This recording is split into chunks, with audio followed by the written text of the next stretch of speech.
Hey, welcome back to my channel Endless Pages. I'm Liv and welcome to today's video, which is my December TBR. Hi, welcome to the final TBR video of the year, my December TBR.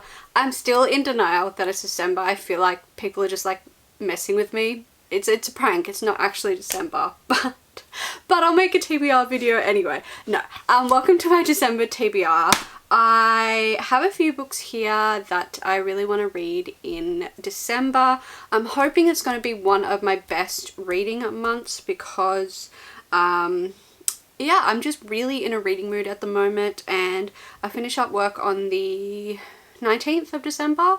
So hopefully that means I get to spend a lot of time focusing on reading, which is amazing and perfect.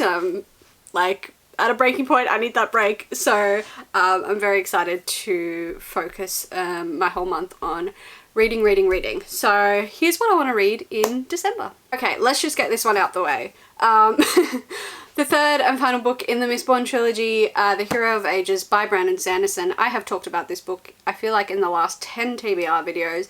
I am still yet to finish it. I am 300 pages into this book. I've meant to have read it the last 2 months, still haven't finished it. So that's number one. I need to finish this effing book. I don't know why I'm not finishing it. I'm adoring it. Next up, I'll talk about this one quickly as well, since I have spoken about this a lot recently, and that is Dark Air by C.S. Beckett, the second book in the Dark Rise series. I don't know if it's series duology. I think there's another book coming. I don't know. I just finished my reread of the first book, Dark Rise, at the end of November, so I am really scared to go into this one because I hear it's really heartbreaking and that the ending is really heartbreaking, so I'm so frightened. But I'm hopeful because there's a relationship that I kind of hope... I don't know, the first book is tagged as queer rep, and I think I know who the queer characters are. And I'm just hoping that in this book we start to see some more tension between these two characters, because it was just like the tiniest little like tease in the first book and I was like, ooh. So yeah, anyway, this book I need to read as well. I'm very scared to read it though. I think I've mentioned this recently as well, but one of my current focuses is getting through the books, kind of the oldest books on my physical TBR, and I'm trying to do like one a month. So the one I picked for December is The Girl Who Fell Beneath the Sea by Axie O. Look how stunning this cover is. I think I've heard good things about this book. I can't really remember. I can't also really remember what it's about, so I'm just going to read the blurb to you. So this says, deadly storms and ancient curse, will her sacrifice save them all? For generations, deadly storms have ravaged Mina's homeland. Her people believe the sea god, once their protector, now curses them with death and despair. To appease him, each year a maiden is thrown into the sea in the hopes that one day the true bride will be chosen to end the suffering. Many believe Shim Cheong, Mina's brother's beloved, that's a tongue twister, to be the legendary true bride. But on the night she is to be sacrificed, Mina's brother follows her, knowing that to interfere is a death sentence. To save her brother, Mina throws herself into the water in Shim's stead. Swept away to the spirit realm, a magic city of lesser gods and mythical beasts, Mina finds the sea god trapped in an enchanted sleep. With the help of a mysterious young man and a motley crew of demons, gods, and spirits, Mina sets out to wake him and bring him to end the storms once and for all. But she doesn't have much time. A human cannot live long in the lands of the spirits, and there are those who would do anything to keep the sea god from waking. So The Girl Who Fell Beneath the Sea is a magical feminist retelling of a classic Korean legend, perfect for fans of Uprooted and Miyazaki's Spirited Away. Spirited Away! So, okay, maybe I see why I want this book now. Spirited Away is my favourite Studio Ghibli film. Just, there's no competition. Spirited Away. I know Howl's is like a very close second, but Spirited Away, it just like... Oh my god, I love Spirited Away so much. So maybe this will be a 5-star just purely because of that comparison. Or maybe I'm hyping it too much. I'm hyping it up too much now. I don't know. I never normally read Christmassy reads in December. Just they're not my kind of thing. But this year I have found an exception to that. And that is Whiteout. This is by Danielle Clayton, Tiffany D. Jackson and Nick Stone. This is a romance. I It's on my TBR because a couple of years ago I read, it actually might be right here. Perfect. It's literally right here. I read this one, which is Blackout by the same authors and a bunch of other authors, Ashley Woodfolk, Nicola Yoon. And this was a bunch of love stories set in, was it New York City? Yeah, set in New York City during a blackout, and they all kind of were interconnected in some way. And I really, really, really loved this book. And I was really surprised by how much I loved it, because it's not typically something I would pick up, but oh my god, it was so adorable. I loved it. So this is also by some of the authors from that book. Oh, actually, I lied. All of the same authors. Nicola Yoon, Ashley Woodfolk again, and Angie Thomas. So it's from all of the same authors that wrote all the little stories in this one. This one is Whiteout. So this one is set just before Christmas and no one is prepared for this whiteout. But sometimes the most magical moments are a total surprise. As the city grinds to a halt, 12 teenagers band together to help a friend pull off the most epic apology of her life. Will they be able to make it happen in spite of the storm? So this is a stunning novel of black teen love with each relationship as unique and sparkling as snowflakes. So I think maybe instead of different stories, because this was, I can't remember how many stories this was like maybe one for each author, so 1, 2, 3, 4, 5, 6 individual stories that connected at the end. This looks like it's just one big story, but maybe like each author writes like a different character's perspective, because it looks like this is multi-POV by the chapter names at the start. So we'll see if I like this one too, because I loved Blackout, and this is Christmassy, and I will definitely try and read this as close to Christmas as I can. In December, I want to read a bunch of manga / graphic novels. I feel like I've been neglecting those recently, so it's time I get back into them. I feel like I'm in such a manga mood, so this is great timing. First up, we have Tokyo Revengers by Ken Wakyu. I actually saw an unintentionally exhibit of this manga when I was in Japan, so hopefully I can actually enjoy this and then go back in the memory and be like, oh cool, and actually appreciate what I saw, because I like took pictures and filmed it and stuff, but just because it was, you know, manga. But anyway, I think this is like a gang kind of one, which is a little bit different from me, but I'll give it a go. I think it's about this guy whose high school girlfriend is murdered, and then he has to go back kind of in to face the past, and face the Tokyo Manji gang that once made his life hell, and this gang is responsible for his girlfriend's murder. Oh no, I think he literally goes back. Does he literally go back in time? Because it says to save her, to change the future.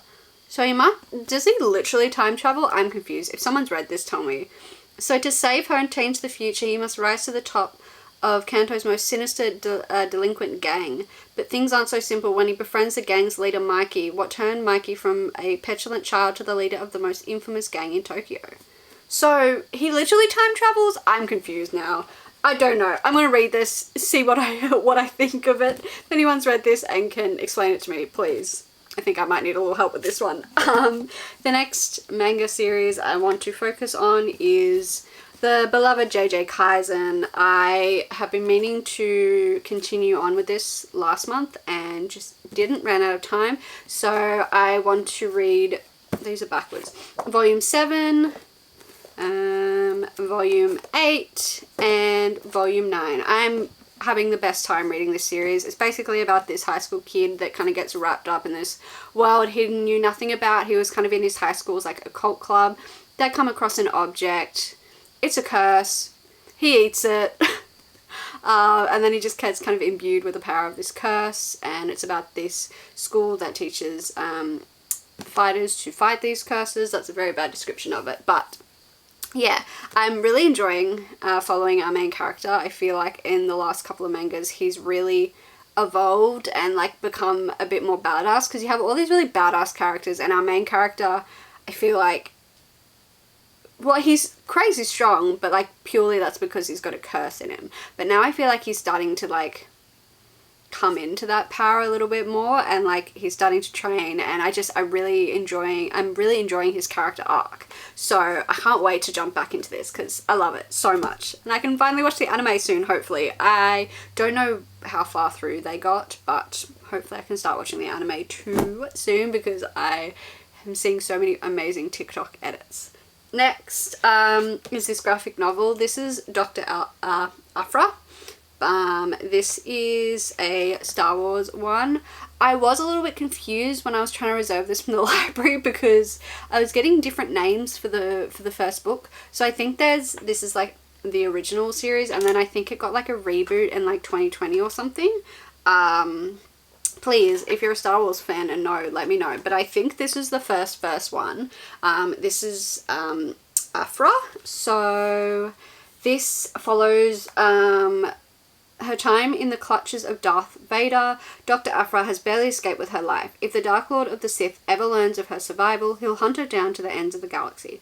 But for now, it's time to return to what she does best. With droids 000 and BT-1 in tow, as well as Wookiee Black, I don't know how to pronounce that, with a Wookiee in tow, she's off to in search of rare artifacts from the Galactic Center to the Outer Rim, and everywhere in between. Aphra's got debts to pay. After all, just as long as she can stay one step ahead of the Empire, some bounty hunters, and just about everyone else in the galaxy. So it maybe looks like this is a character that appeared in something else, because it also says Dr. Aphra stars in her own brand new series. That makes me think she's a character that's appeared in something else. So hopefully I can start from this one and I'm not going to be really confused. But that's yet to be seen. Just in case I get slumpy or I read a bad book and I need something to bring my reading mood back in December, I've added 2 rereads to the TBR. So first up, City of Ashes book 2 in the Mortal Instruments series. I feel like for the last 5 years been planning to catch up on the universe, so I'm up to book 2 in the Mortal Instruments, and yeah, that's that. And then my other reread is Percy Jackson and the Lightning Thief by Rick Riordan. I fucking love this book. I want to catch up with I want to reread the whole series so I can read the latest Percy Jackson book that just came out. And yeah, so these are my 2, rereads for the month, just in case I need a little bit of motivation, I get slumpy, or just if I want to reread. I almost forgot to put a thriller on this TBR, which is wild. We're fixing that, and I'm adding on The Wife Between Us by Gray Hendricks and Sarah Pekkanen. I think this is like a jealous wife thriller. So the blurb says, when you read this book, you will make many assumptions. It's about a jealous wife obsessed with her replacement. It's about a younger woman set to marry the man she loves. The first wife seems like a disaster. Her replacement is the perfect woman. You will assume you know the motives, the history, and the anatomy of their relationships. You will be wrong. So I haven't really heard many people talk about this book. I think it's an older one. It's maybe giving unreliable narrator vibes, hopefully. 2018, yeah, so it is a bit of an older one. But yeah, hopefully it's good. I haven't really had the best luck with thrillers this year, to be honest, so fingers crossed. Next up on my TBR is an audiobook, Exit Strategy by Martha Wells, the fourth book in the Murderbot Diaries. I've been listening, I should say, to one of these a month. Yeah, and having a real good time with them. This is, a genderless android who kind of breaks free from their programming, and shit goes bad on a mission, basically. I've been having a lot of fun. The first book I loved, 5 stars. Second book, not so much. Third book, feeling that love again. So hopefully the fourth book will start to follow the kind of main plot of the series again, because we kind of got a little bit sidetracked. So hopefully now that we get back to the main overarching plot, I will start to rate these 5 stars again. Okay, here is my absolutely wild December TBR plus Murderbot, and then plus the 2 potential rereads. So this is overly ambitious, but Like I said, I want December to be a month of reading and focusing on reading, and hopefully my little bit of a break should help me get a lot read. At this point, I'm only 5 books away from my reading goal, so that's exciting as well. So I will definitely hit my reading goal in December, which is awesome. Let me know in the comments which of these should I prioritize, which of them should I definitely make sure I get read. What is on your December TBR? Are you participating in any readathons in December, or are you just mood reading? I see some people are just rereading. Let me know your December reading plans. Give this video a like if you enjoyed, and subscribe if you would like to see more of my content. I'm going to put this in this video so I hold myself accountable. I am planning to vlog all of December. So yes, keep an eye out for that. I'm saying it in this video, so I actually do it. Anyway, thank you again so much for watching this video. I hope you enjoyed, and I will see you in whatever the hell I post next. Bye!